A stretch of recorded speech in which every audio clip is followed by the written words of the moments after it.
Friends, thank you for coming. This is a briefing on what had happened on the unfortunate incident in 20th February, in Malviya Nagar in South Delhi, involving a case of racial slur against 3 young women from Arunachal Pradesh.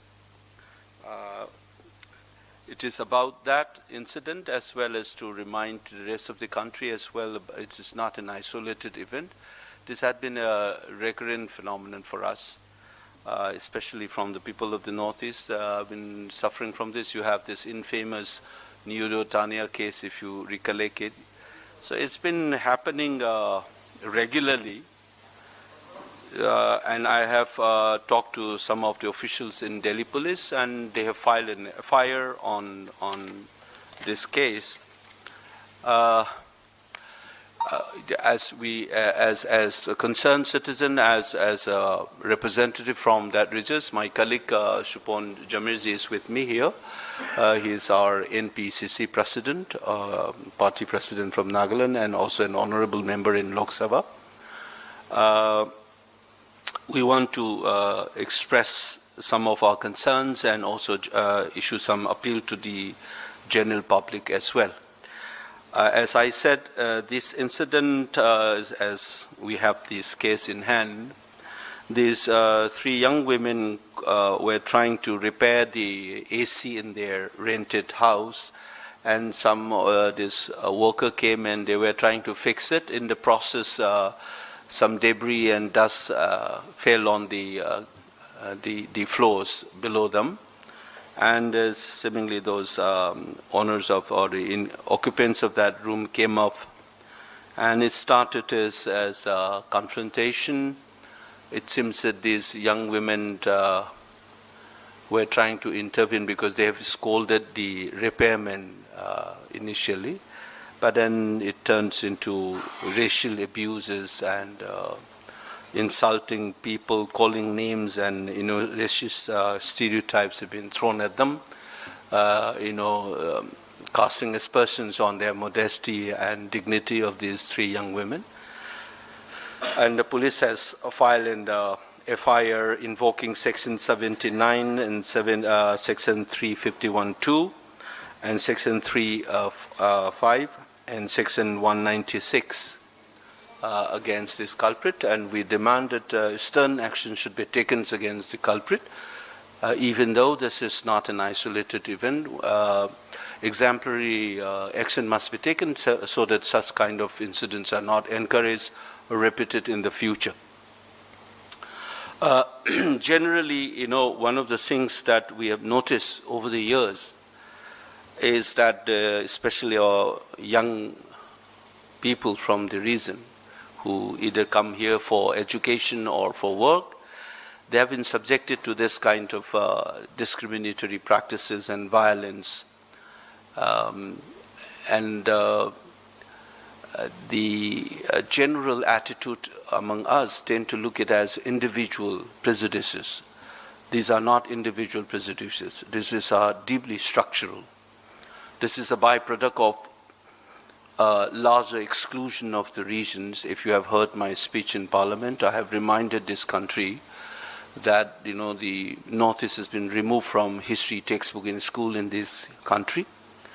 And so obviously you are breeding citizens with absolutely no respectable knowledge on the India's Northeast, because it's not part of your curriculum.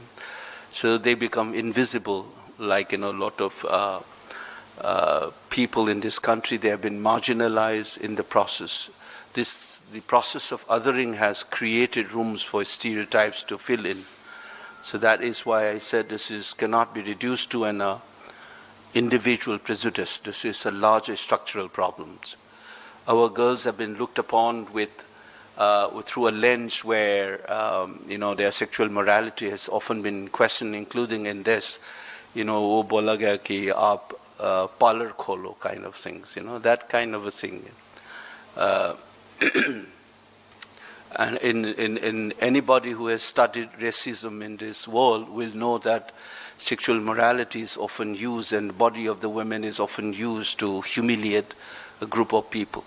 You see this in caste violence, you see this in religious violence, and unnecessary stereotypes have been thrown at these young women, including their dresses.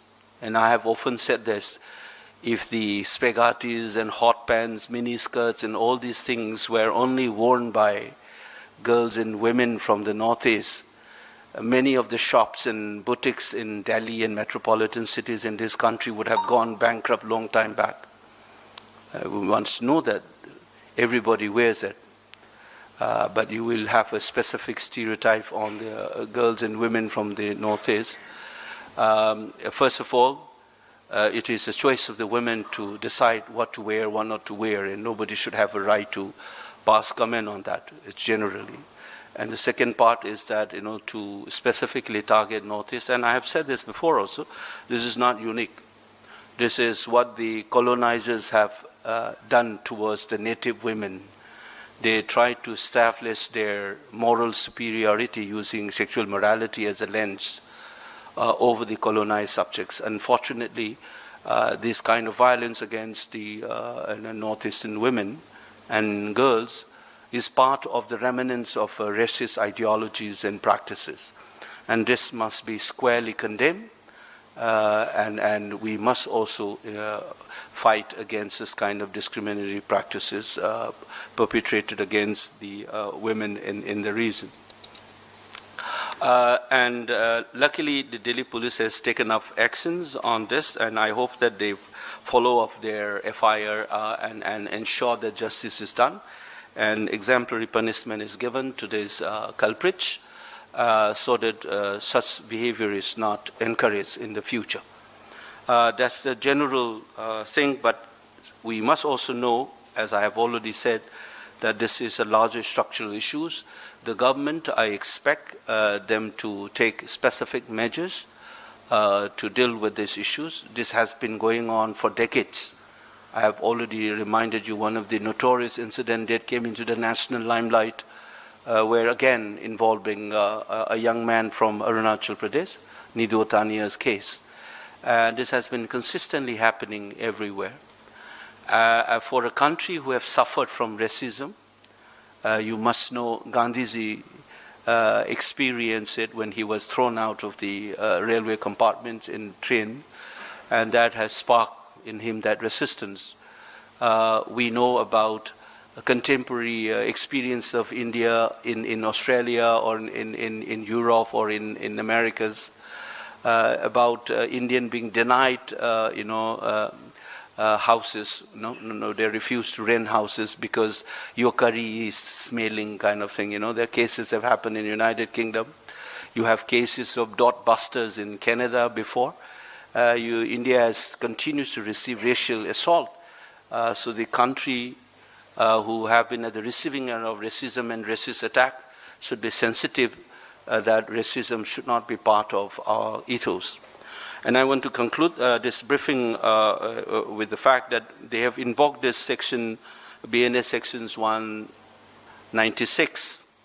It's rooted in our fundamental right, Article 15, which prohibits, if you recollect, any form of discrimination based on 5 categories. That is religion, race, caste, sex, and place of birth. That's Article 15. You must be aware that there is a well-known Bollywood production called Article 15. So there were 5 categories. For religion, we accepted that there can be discrimination based on one's religion, and that we often call it communalism. And for caste, we call it casteism. And for reason, we call it regionalism, regional biases based on place of birth. That's the region. And sex, in Article 15, would have sexism and sexist attitude towards women. But this country is, by and large, reluctant to accept that we have a race issue in this country. There are racist attitude among a lot of our sections. That's why our founding fathers have deliberately included race as a category in Article 15. So there is racism and racists, including what well-known American sociologist, proto-American sociologist called Edward Bonilla Silva's well-known work, Racism Without Racists. Many of us may think that we are not racist, but our conduct, our behavior, our attitude is racist. It survives. It's the larger structural issues, exclusion, humiliation. This must be fought back, just as we recognize casteism in this country, just as we recognize sexism in this country. We must accept that there are serious race issues concerning particularly the people from India's northeast, and appropriate measures, including legislation, must be taken up in order to fight this racist onslaught. And this case that happened on February 20th should not be treated as an isolated incident, something to do with individual prejudices. This is more structural. And those are the things that we need to take care of it. Thank you. We'll take if you have any questions. Otherwise, we'll end here. How central government, Indian government can help? As I said, First of all, what you would like to demand from the central union government, and second thing is how government can help fighting racism from northeastern people. so that's I think we have suggested that first of all, we must acknowledge, and due acknowledgement must be given to Delhi police. They have taken up specific measures. They have opened up, units to deal with this, because there is a large number of people, young men and women, either studying or working in Delhi and metropolitan cities like Bengaluru and Chennai and Hyderabad, Pune, and so on. And I think rest of the others, they should also insist on developing similar measures. But as I said, that there must be legislations to deal with these issues. Anti-racist law, specifically with reference to people from India's northeast. These are exclusion. Racism and casteism, sexism, all these are forms of exclusions. Structural exclusion of these people, either you are excluded because you are a woman, you're excluded because you belong to so-and-so caste, or you are excluded because you come from that religion or this religion. So similarly, you are constantly excluding people. Government must ensure that people are well educated and know this country very well. And I give you this example. If you ask the general mainstream, so-called mainstream children about the longest empire or a kingdom, you will talk about the Mughals and so on.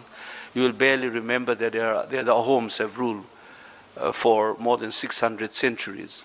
They are Ningthauza dynasty who ruled Manipur for thousands years.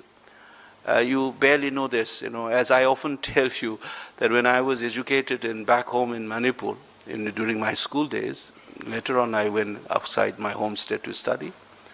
We know about Kushans and Cholas and Palas and, all these things are part of our history textbook.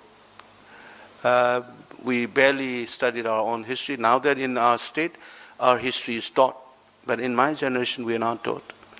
And rest of the country continues to ignore the history from the Northeast. And sometimes it is put as an appendix, as a footnote. No, it should not be done in this fashion. People should have the proper education and learn. That will solve a lot of these prejudices. And generally, especially among women, towards women, it is an intersection between our attitude towards women and coupled with race that produces double violence against women and girls from the Northeast. So these are some of the steps government can do by making sure that in the curriculum the Northeast has been properly introduced, not as a footnote, but as a legitimate part of history and school textbooks. And appropriate anti-racist law must be taken up by the government specifically to address the concerns of the people from India's northeast. These are some of the things that we expect, but I am generally appealing to the masses in this country. We have issues of race and racist attack.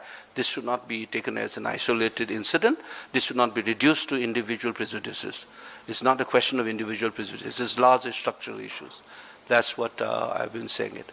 If Suponji wants to add anything. Wait, please. I want to supplement one point. See, Government of India has given us, and then in the policy that the Northeast state should be in the Act East policy. Now, in the Act East policy, we want to go ahead, march ahead together, and the educational and the social and all advancements, but not like these harassments. When government policy clearly says that it is an Act East policy where we have to go ahead. But see, the Northeast states, we have the diversity of culture, customs, and social and religions. We have an equal respect of irrespective of any genders. Now, any harassments happens to our Northeast states. Sisterly states, we are sentimentally attached and we respect each other. So any kind of humiliations is intolerable for the Northeast states. At the same time, it is contrary that government has given the policy that the Northeast should be a special category and it has to be Act East policy. We were waiting for that, but instead of getting all these humiliations, it is not tolerable. So we have to fight with the government. We have to we have to ask a special attention, and then see, once we respect each other, we all know that Northeast states is a very important states for our country. Government of India, we are in the border areas. Now, unless, as they have given the policy, unless they act seriously, I think the unity of the country will not come. And the North is also another, the states, which is a very important builders for this great nations. Yeah. You were asking one question. Will you bring this issue in second phase of budget session in Parliament? Yeah, I'll definitely raise these issues. See, I have started in Delhi, I've started in Pune. You have personal experiences of these things, and you've been thinking for decades on this. I have taught in Delhi for long, and my students ranges from those from Kashmir to Kanyakumari, from Rajasthan, Gujarat से लेके Assam और Nagaland तक 30 साल से ज़्यादा मैं पढ़ा रहा हूँ इधर, है ना? So I know how there are a lot of things structurally it happens in Bollywood practices. What the blacks people used to argue about, whitewashing and not giving even the character to be played by the black to the white men. We have seen it. You have celebrated. I had once spoken out against it on national media, if you remember, in 2014, on the choice of Priyanka Chopra for Mary Com's film. And then there's controversies around Akhuni. And a lot of people try to dismiss these things by saying, you are reading too much. But remember that when the films are made on Indian Air Force with this Sridevi's daughter, including Air Force reacted to why, it is concerned as the Northeast, then you tend to say, cinema hai bhai, kitna seriously kyun le rahe ho, kind of thing. But when it concerns with the representation of caste ke baare mein aa jata hai, ya कोई religious community, Muslims or Hindu के बारे में आ जाता है, तो एक national मुद्दा बन जाता है उसमें, है ना? People including Air Force reacted, appropriate misrepresentation के बारे में बात करेगा, लेकिन when it comes to Northeast, you try to dismiss as personal prejudices or you're reading too much. That's the kind of a double standard that we have seen. There is a very well-known singer here who's of Manipur origin. John Noinam, he just put up on his social media how he still faces. He's a very popular. He is there in Delhi circuit or in many of the metropolitan cities. He was one of the most sought after singer. He even narrated his incident recently in Jaipur. Usne kya experience kiya hai. So this is not an isolated incident. You must know what I'm saying it. And people should, it's basically it's education. That race of the country को याद रखना चाहिए कि आप S.D. Burman का गाना सुनोगे, बॉलीवुड का जो लेजेंडरी म्यूजिक डायरेक्टर, वो नॉर्थ ईस्टर्न का बंदा था, वो त्रिपुरा का. उसका मदर जो है is born of a Meitei mother. His mother was a Manipuri. S.D. Burman, R.D. Burman का जो पिताजी है, जो जब आप गाना सुनोगे हिंदी फिल्म में, याद रहना चाहिए आपको, ये भी नॉर्थ ईस्टर्न का बंदा था, वो जो S.D. बर्मन साहब जो है. He is a prince from Tripura. His mother is a Manipuri, come from my community. So, people don't know these things. You know, so you must understand these are larger issues. That's why I said racism is a form of exclusion. That's why I said. So you need to include, and there's larger issues. It should not be reduced to a personal prejudice. That's what I'm insisting on. Yes, please. Professor Okaijam, you're also a professor in Jawaharlal Nehru University, JNU, and the Vice Chancellor's alleged casteist remark has also led to hundreds of student march in JNU. What's your stand in that regard? You know, I have yet to see. I mean, I was trying to figure it out, what has gone on, you know, because though I have so many other concerns, I have an additional, but any casteist remark is condemnable, is unacceptable to me, as any racist remark would be. But this specific case, I'm still trying to figure it out. I'm not very aware. I was told last evening that there are some strikes and classes are being cancelled. So I'll be going today or tomorrow to figure it out and talk to some other people. I've just came to know. Once I have the full facts, I'll be able to give you. But generally, if a casteist remark, I will not endorse, obviously. It is condemnable. Anything else? No. All right. Thank you so much.